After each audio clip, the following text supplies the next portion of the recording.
So from streets to cities, South Africa has seen plenty of name changes. But what about the whole country?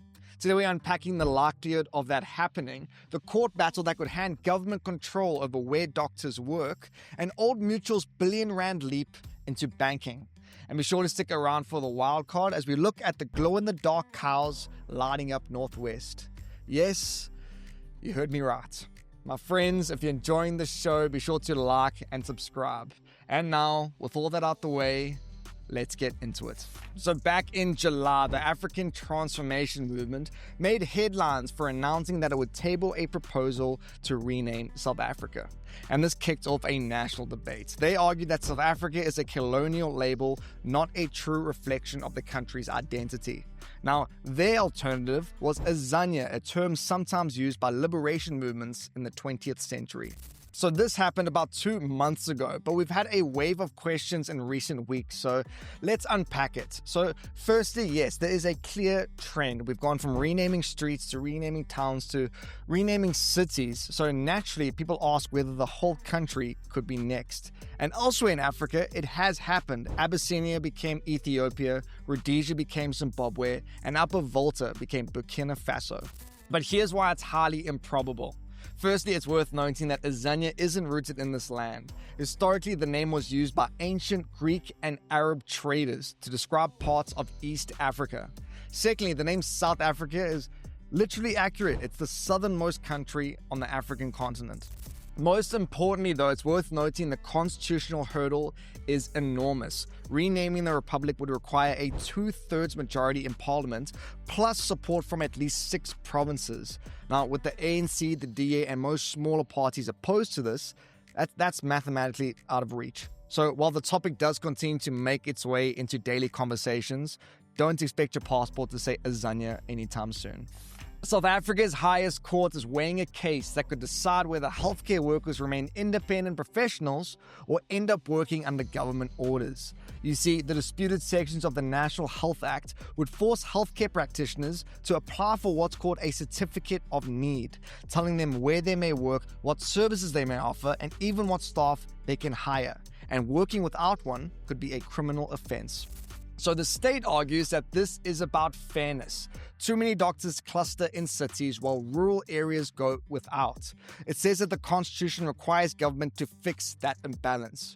But doctors groups from Solidarity to the Hospital Association says that this goes too far, giving the health minister sweeping control over private practice. They argue that it could backfire, pushing more doctors out of the system and leaving patients with even fewer options. Now keep in mind, the High Court has already ruled in the doctors' favor, striking the provisions down as unconstitutional. Now, the Constitutional Court will decide whether to confirm that judgment or hand the government back its powers. Old Mutual just gave investors a reason to cheer, and rivals a reason to sweat. You see, the group's half-year profits jumped nearly 30%, boosted by stronger markets and a stellar performance from its insurance arm, though it did face some headaches in both sales and restructuring costs. Either way, shareholders were happy with the boosted dividend, but the biggest story is what comes next: banking. So after years of preparation, OM Bank has finally opened its doors, and it isn't starting from scratch. You see, it already has over 1.5 billion rand in deposits and 15.5 billion rand in loans on the books, thanks to Old Mutual's existing finance business. And unlike most of these digital-first startups, it's rolling out with a branch network of more than 300 outlets. So the target here is South Africa's mass market, the very same customer base that made Capitec the juggernaut that it is. Now, Old Mutual says that profitability will take a couple of years, but with billions already in play, OM Bank is arriving with a head start that most competitors could only dream of. And before we cruise on to our Bagel Bite of the day, here's a couple other headlines worth knowing. For starters, Apple has launched its thinnest iPhone yet, the 5.6mm iPhone 17 Air, alongside the new AirPods that can translate conversations in real time. It's a flashy pivot towards ultra-thin design, even as tariffs and AI doubts weigh heavy. Only 17% of South African tenants are now behind on rent, the lowest arrears rate ever recorded. Now, rent is still rising, but at a much slower pace, with Limpopo seeing the sharpest jump and Gauteng the mildest.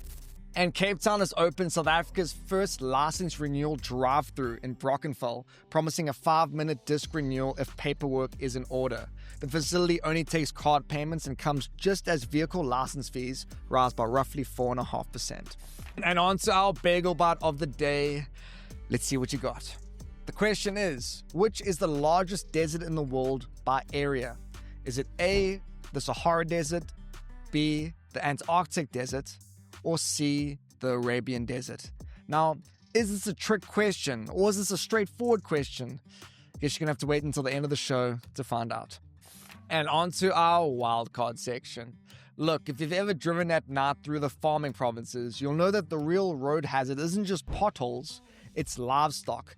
Cows, goats, and donkeys wandering into the road cause thousands of crashes every year. Enter Memphis Morabody, a young entrepreneur who looked at the problem and thought, what if cows just glowed? So his product, Moonshine, is this reflective spray that makes livestock visible from like 200 meters away. It lasts for months, it's non-toxic, and it basically turns your herd into a moving set of traffic cones. And it sounds ridiculous until you realize that it actually works. Samuel once tried these reflective bolts on cattle and they either slipped off, got stolen, and the SPCA just hated them.